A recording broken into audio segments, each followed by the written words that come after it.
ও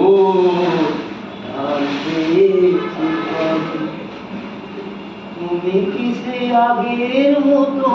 আছো আছো কি না জানতে ইচ্ছে করে ও জানতে ইচ্ছে করে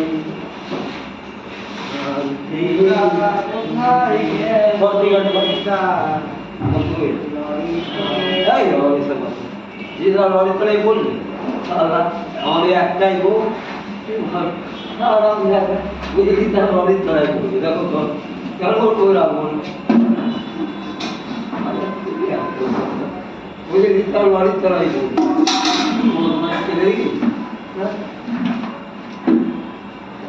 একে মনে করি জিদ্দার করলে বসিয়ে দেবো দিয়ে বাচ্চা ছেড়ে দিয়ে ও মারে জিদ্দাকে শিখিয়ে দেবো লোক মারবে তারা দেখে বুঝে একটা বই নিচ্ছি ওই যে লরির চড়াই